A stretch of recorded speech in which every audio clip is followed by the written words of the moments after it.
Bonjour à tous. Aujourd'hui, nous allons parler de rêves et de leur sens avec un exemple. Et aussi, c'est l'occasion d'écouter un message interpellant pour le corps de Christ. Alors, si vous n'êtes pas croyant, ça vaut aussi le coup de suivre ce qui se dit parce que vous aussi, vous recevez des rêves et sûrement ce qu'on appelle aussi des visions nocturnes. Donc, les rêves sont très symboliques. Les visions nocturnes sont parfois plus faciles à interpréter que les rêves.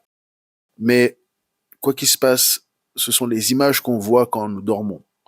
Donc les rêves peuvent être une histoire ou quoi que ce soit, et qu'ils ont souvent un sens. Et nous allons parler d'interprétation de rêves rapidement, en suivant surtout cette vision de 4 bombes que le pasteur et intercesseur Ian Lovu du Zimbabwe a reçue. C'est une vision nocturne et il sera suivi de son interprétation. Donc, le message a été enregistré en septembre lors du Nouvel An dans le calendrier hébreu, et cela est significatif parce que il semble que Dieu, de plus en plus, veut éduquer son peuple à reconnaître son calendrier original tel que donné dans le Pentateuque, donc dans les livres de Moïse, que ce soit dans Lévitique ou Exode, Deutéronome. Vous pouvez retrouver le calendrier de Dieu et les fêtes de Dieu et comment Dieu travaille à travers le temps. Lui, il est hors du temps, mais il travaille à travers le temps. Et donc, certains commentaires du pasteur Ian Lovu, vous allez voir, sont liés à cela. Donc, quand il dit qu'il rentre dans une nouvelle année, ça a été enregistré en septembre. Donc, voilà. Si aussi vous avez des rêves significatifs, des rêves qui ont un sens qui vous trouble, ou alors des rêves qui vous ont simplement troublé et que vous voulez son interprétation, ou alors que vous avez même l'interprétation, mais vous sentez que c'est des choses à partager, vous pouvez le partager à visiontransformation.info@gmail.com. Voilà, donc nous vous encourageons vraiment à partager vos rêves qui ont un sens pour peut-être le pays dans lequel vous êtes, ou bien pour l'Église en général, ou pour le monde en général. Vous savez, il y a beaucoup de gens qui cherchent à savoir ce qui se passe au niveau spirituel, mais qui n'ont pas forcément les outils et qui n'ont pas forcément maîtrisé la discipline spirituelle, de comprendre qu'ils ont des rêves et que leurs rêves ont un sens. Tout le monde rêve, mais ce n'est pas tout le monde qui s'en rappelle. Voilà. Donc nous allons aller dans la vidéo. Après que l'orateur aura partagé son rêve, faites une pause et essayez de comprendre ce que le rêve signifie. Il n'est pas difficile à interpréter, mais c'est toujours un bon moyen de s'exercer et nous allons aussi vous encourager cela dans la vidéo. C'est aussi pour cela que nous partageons ce genre de vidéo. C'est pour vous mettre au courant que Dieu parle à l'humanité à travers les rêves et les visions. Job 33, 14 à 18 nous montre les différentes manières que Dieu parle. Voici le message. Vous pouvez désormais soutenir la chaîne via PayPal ou en nous achetant un café. Les détails sont dans la description. N'hésitez pas à liker la vidéo si elle vous plaît et si vous êtes nouveau sur la chaîne, n'oubliez pas de vous abonner et d'activer la notification pour ne rater aucune de nos prochaines vidéos. Allez, on commence. Le deuxième message est une vision que je vais lire. Nous sommes sur le point de terminer le service parce que, comme je l'ai dit, je vais en fait faire quoi? Exercer mon ministère. Il s'agit de la vision de 4 bombes, dites 4 bombes. Vers le matin aujourd'hui, j'ai eu une vision nocturne effrayante. C'était une vue effrayante. Dans la vision, je me tenais sur une haute montagne et on m'a fait regarder une certaine multitude qui remplissait la vallée en dessous de la montagne sur laquelle je me tenais. Cette multitude était composée de personnes de tout âge, mais était dominée par des jeunes. En regardant de plus près, je me suis rendu compte que tous ces gens priaient Dieu, le Père, comme s'ils avaient un festival de prière.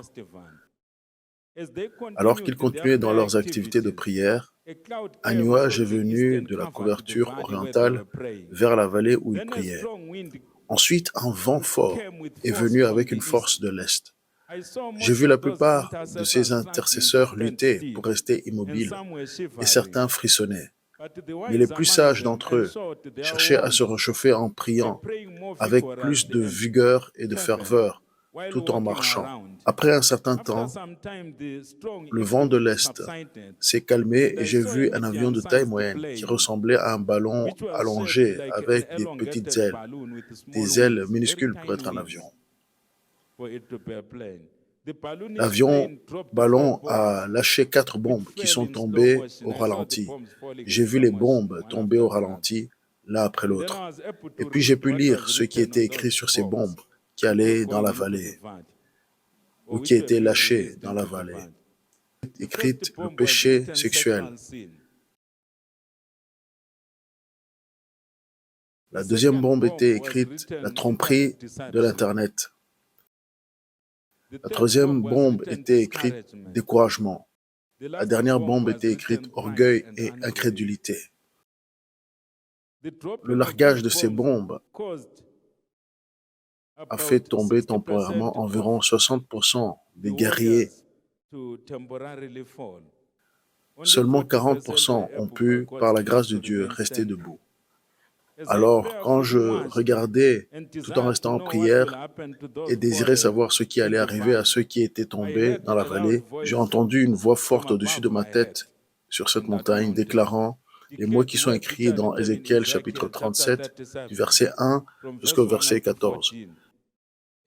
J'écoutais ces paroles et je me suis joint au verset 9, du verset 9 au verset 14, qui dit aussi, il me dit, prophétise et parle à l'esprit. Prophétise, fils de l'homme, et dis à l'esprit, ainsi parle le Seigneur l'Éternel. Esprit, viens des 4 vents, souffle sur ces morts et qu'ils revivent. Je prophétisai selon l'ordre qu'il m'avait donné, et l'Esprit entra en eux, et reprirent vie, et se tinrent sur leurs pieds. C'était une armée nombreuse, très nombreuse. Il me dit, fils de l'homme, ces eaux, c'est toute la maison d'Israël. Voici, ils disent, nos eaux sont desséchées, notre espérance est détruite, nous sommes perdus. Verset 12. Prophétise donc et dis-leur, ainsi parle le Seigneur, l'Éternel. Voici, j'ouvrirai vos sépulcres, et je vous ferai sortir de vos sépulcres, ô mon peuple, et je vous ramènerai dans le pays d'Israël. Verset 13. Et vous saurez que je suis l'Éternel, lorsque j'ouvrirai vos sépulcres et que je vous ferai sortir de vos sépulcres, ô mon peuple. Verset 14. Je mettrai mon esprit en vous et vous vivrez. Je vous rétablirai dans votre pays et vous saurez que moi, l'Éternel, j'ai parlé et agi, dit l'Éternel. Après avoir déclaré ces choses, j'ai réalisé que plus de la moitié de ceux qui étaient tombés à terre à cause des 4 bombes ont commencé à se lever pour continuer leur service de Dieu à travers le ministère de la prière. Ils se sont tous joints à ceux qui n'étaient pas tombés pour louer et magnifier Dieu Tout-Puissant, pour avoir envoyé son Esprit éternel, le Saint-Esprit, pour effectuer une puissante délivrance et restauration. C'est ainsi que ma vision nocturne s'est terminée, lorsque ceux qui étaient dans la vallée priaient et louaient Dieu d'une voix forte et collective.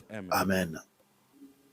Alors avant d'aller dans l'interprétation que donne le pasteur lui-même, essayez de deviner l'interprétation dans les commentaires. Essayez de donner ce que vous en pensez, sans tricher. Si vous jouez le jeu, c'est un bon moyen de s'exercer. Ou alors, même après avoir écouté, vous pouvez quand même dire ce que vous en pensez. Ici, personne ne vous juge. Et aussi, donc, si vous avez eu des rêves similaires, vous pouvez aussi les raconter dans les commentaires ou carrément nous écrire. Et vous pouvez voir l'adresse email visiontransformation.info@gmail.com. Applaudissons pour notre Dieu.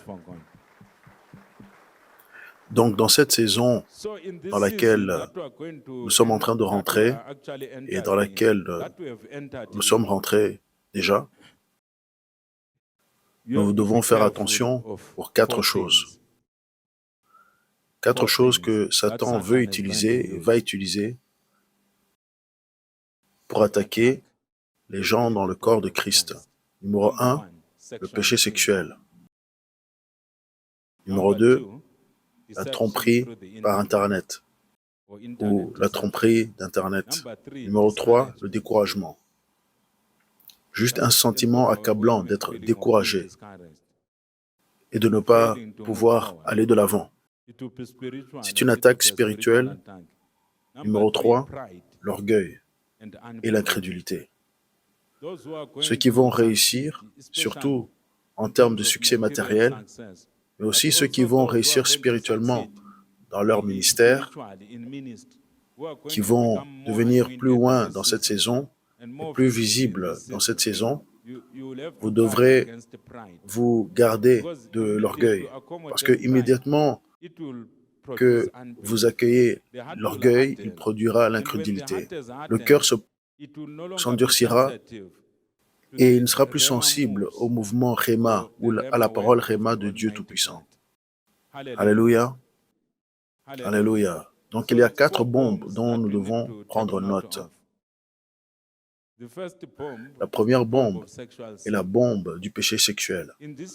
En cette année que nous venons d'entamer aujourd'hui, le diable travaillera sérieusement pour que même les chrétiens hautement consacrés soient impliqués dans le péché sexuel, y compris les leaders d'église. Y compris quoi? Les responsables d'église. Il essaiera de gâcher l'onction de ceux qui sont loin par le péché sexuel, par l'immoralité sexuelle. Alléluia. Par l'immoralité sexuelle. Y compris l'immoralité sexuelle par la technologie, par le téléphone, par l'ordinateur, par Internet. Il essaiera de souiller parce qu'il sait ce que Dieu fait dans cette saison. Le diable sait que nous venons d'entrer dans la saison du renouveau et de la restauration. Nous devons donc protéger notre onction. Donc il va essayer de polluer l'huile ou l'onction avec le péché sexuel. Donc nous devons garder, protéger notre héritage en Christ et la nouvelle année dans laquelle nous sommes entrés. La nouvelle saison que Dieu nous a annoncée, nous devons la garder jalousement de la bombe ou du piège de l'immoralité sexuelle. Le diable fera des heures supplémentaires pour que cela arrive. Alléluia. Pour ceux qui vont essayer de cacher leur immoralité sexuelle, le diable pourrait même vous aider à la cacher, afin de vous paralyser, pour vous empêcher d'entrer dans votre lieu de richesse. Vous penserez que vous êtes OK parce que personne ne découvre l'immoralité sexuelle que vous faites quand vous êtes seul. Le diable va utiliser cela. Il va vous bâillonner les mains, la bouche, les pieds, afin que vous ne puissiez pas entrer dans l'année de la possession de vos biens, de vos richesses. Cette année dans laquelle nous entrons est l'année de la possession de nos biens, de nos richesses. Mais le diable attaquera beaucoup de gens par l'immoralité sexuelle et paralysera beaucoup de gens dans la possession de leurs biens. J'ai vu des esprits maléfiques dans cette vallée qui attachaient certains saints à leurs mains quand la bombe du péché sexuel est tombée sur eux. Leurs mains, leur bouche, il y avait du ruban adhésif. Vous savez, le ruban adhésif a été mis sur leur bouche, de sorte qu'ils ne sont pas en mesure de dire quelque chose de significatif. Ils peuvent seulement marmonner spirituellement. Et leurs yeux ont été bandés pour que soudainement ils ne voient pas dans l'esprit. Et leurs jambes ont été attachées pour que leur vie ne bouge pas d'un point A à un point B à cause du péché sexuel. Alors si déjà vous êtes victime de cette bombe, laissez que ce message qui est annoncé annonce votre liberté. Nous ne condamnons personne, nous libérons seulement la liberté. Nous relâchons la liberté. Nous relâchons quoi? La liberté. Je veux que nous déclarions que nous relâchons la liberté. Si vous êtes un frère ou une sœur et que vous avez 2 relations, cette bombe vous a déjà frappé. Si vous êtes un homme ou une femme mariée et que vous avez une relation supplémentaire en plus de votre partenaire marital, cette bombe vous a déjà frappé. Et je n'ai pas besoin de vous dire que vos yeux sont bandés, que votre bouche est scotchée et que vos mains sont attachées et que vos jambes sont attachées, que vous ne bougez pas vraiment. Que Dieu vous annonce que vous devrez sortir de cet esclavage et que tout ce qui vous attache est en train de vous relâcher maintenant. Au nom de Jésus, c'est en train de vous relâcher aujourd'hui. Et vous devrez faire attention d'Internet. N'allez pas sur Internet sans raison, sans objectif. Ne le faites pas. N'allez pas dessus sans objectif. Dans cette année qui commence aujourd'hui, il y a beaucoup de mal, de méchanceté qui va augmenter, en plus de la méchanceté que vous avez déjà vue. Vous verrez beaucoup de choses très méchantes, très mauvaises qui seront inventées et mises sur Internet. Si vous avez des jeunes enfants qui ont pu accéder à Internet, qui n'aient pas accès à Internet si vous n'êtes pas là. J'ai vu la sorcellerie être introduite à des niveaux très sérieux de sorcellerie. Dans la mesure où Dieu se déplace pour restaurer le corps de Christ, le diable élève également la norme. J'ai vu de la sorcellerie, des formes sophistiquées de sorcellerie, être incorporées dans des films, être incorporées même dans des choses que vous appelez des statues. Les gens vont jeûner pour certaines déclarations apparemment inoffensives. Le moment où vous les lisez ou bien vous les aimez, vous aimez ces déclarations, la malédiction sera libérée sur vous.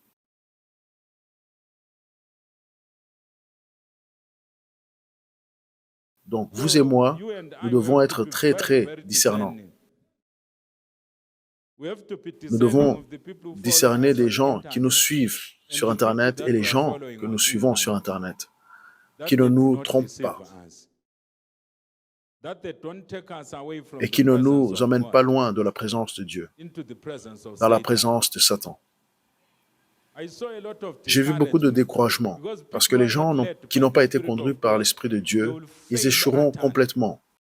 Laissez-moi vous lire un passage du chapitre 40 d'Ésaïe pour vous montrer ce qui arrivera en cette année que nous venons d'entamer, même aux jeunes. Ésaïe chapitre 40,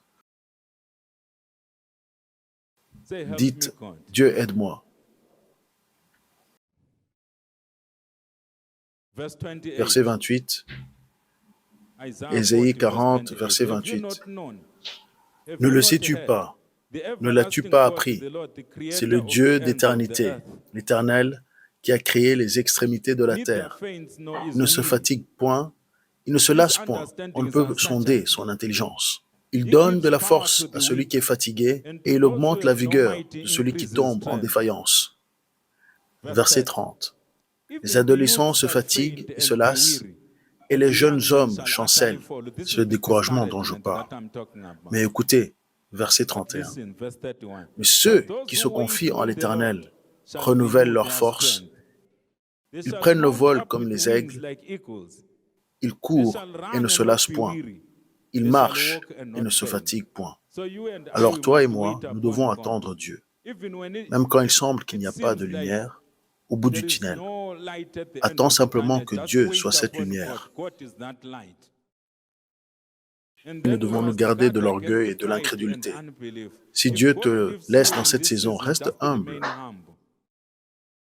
Ne sois pas obsédé par ton succès. Laisse simplement les autres raconter ton témoignage, raconter ton histoire. Si Dieu, ne parlez pas trop, ne parlez pas trop. Si Dieu vous ouvre la porte vers le succès financier, ne parlez pas trop. Restez humble, car il y a tellement de choses en plus que Dieu veut nous faire entrer dedans. Si Dieu vous aide à guérir quelqu'un, s'il vous utilise pour guérir une personne atteinte d'un cancer, vous savez, dans cette église, tout peut arriver. C'est une église surnaturelle. Regardez votre voisin et dites, c'est une église surnaturelle. J'ai parlé de guérison et je prophétise en général à propos de cette nouvelle année dans laquelle nous sommes. Et puis quelqu'un est touché par le Saint-Esprit. Oui, si Dieu vous utilise pour imposer les mains sur quelqu'un avec un cancer, peut-être un cancer au stade 4, et que la personne est complètement guérie, juste restez humble. Ne vous promenez pas en soufflant votre propre trompette. Juste restez humble. Laissez plutôt les autres parler des œuvres grandes que Dieu fait dans votre vie. Ne soufflez pas votre propre trompette. Ne vous donnez pas des titres inutiles ou de l'attention inutile. Dès que vous le ferez, le diable plantera l'incrédulité en vous. Vous aurez du mal à recevoir les saintes écritures dans votre cœur et à vous déplacer dans la lumière des saintes écritures.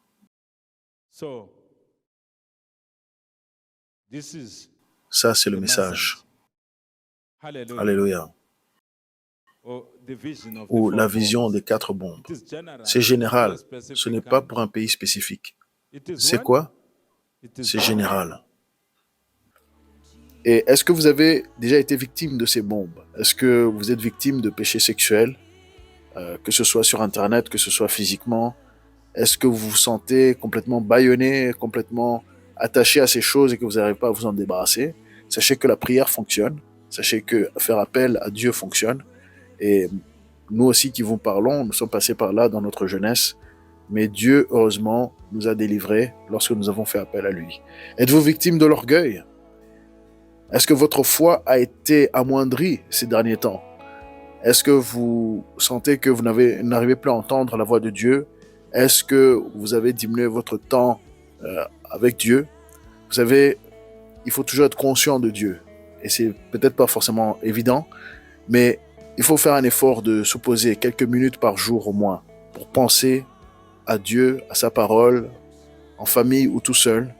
C'est toujours important parce que voilà, ça vous permet de croître dans votre foi. Et si vous avez vu dans l'interprétation, ceux qui ne sont pas tombés, c'est ceux qui ont continué à persévérer, à prier encore plus fortement, à s'engager encore plus et à bouger, à ne pas se laisser tomber, être découragé. Donc, il faut bouger et prier plus fortement. Il ne faut pas se laisser abattre par les mauvaises nouvelles, il ne faut pas se laisser abattre par ce qui se passe. Et d'ailleurs, en bonus, je vais vous parler d'un homme qui s'appelle Kevin Zadai. C'est un homme qui a eu une expérience de mort imminente lors d'une opération chez le dentiste. Nous allons bientôt en faire une vidéo beaucoup plus longue où il raconte son histoire. Mais durant cette EMI, Jésus le rencontre et l'instruit, notamment sur la prière et sur beaucoup d'autres sujets. Nous n'allons pas aborder cela aujourd'hui, mais une chose interpellante qu'il a dit, c'est que les prières sont semblables à des bombes atomiques. Lorsque nous avons une prière fervente, une prière intègre selon l'Esprit de Dieu et selon les Écritures, ça agit. C'est un mystère parce que nous fonctionnons dans un monde très matérialiste, mais sachez que la prière fonctionne et comme je vous le disais, vous pouvez aussi prier. Nous vous encourageons à le faire. Nous voyons que Dieu prévient son peuple et c'est adressé à tout le monde. C'est pour cela que nous avons fait cette vidéo. Sachez que il ne faut pas se décourager, qu'il faut utiliser la prière et que votre prière est une arme puissante. Ce sont des sujets que vous pouvez retrouver aussi dans Ephésiens 6, à partir du verset 11. Et nous vous encourageons à lire ces textes qui n'ont pas changé. Dieu n'a pas changé. Les générations ne sont plus les mêmes, mais l'homme est toujours le même. L'homme a toujours les mêmes défis. L'homme est toujours face à l'idolâtrie. L'homme est toujours face à la luxure. L'homme est toujours face à sa nature pécheresse. Et il y a moyen de vaincre cela. Et l'ennemi est toujours là aussi. C'est-à-dire qu'il a encore le droit actuellement de venir contre nous. Mais nous ne devrons pas lui donner accès. Alors voilà, nous espérons que vous avez apprécié la vidéo. N'oubliez pas de vous abonner. N'oubliez pas de partager la vidéo. N'oubliez pas de commenter de vos expériences. Ça permet vraiment à enrichir la vidéo et à enrichir l'expérience de ceux qui suivent et à les encourager. Ne soyez pas timides. Nous voulons que la francophonie aussi puisse avancer dans les choses spirituelles. Et c'est vraiment la motivation de cette chaîne. C'est que nous puissions avoir une vision nouvelle de nous-mêmes et que nous puissions être transformés. Et la vision à avoir, c'est celle que Dieu a de nous. Et justement, dans les Prochaine vidéo, nous allons beaucoup plus aller dans des enseignements qui pourront établir un fondement solide pour savoir quelle est notre identité et comment Dieu nous voit et comment nous devons nous voir nous-mêmes. Et en francophonie, nous en avons besoin. Heureusement, il y a plusieurs chaînes maintenant qui agissent dans ce sens, mais nous voulons amener notre part à l'édifice. Et voilà, donc soyez encouragés et à très très bientôt. Au revoir. Vous pouvez désormais soutenir la chaîne via PayPal ou en nous achetant un café. Les détails sont dans la description.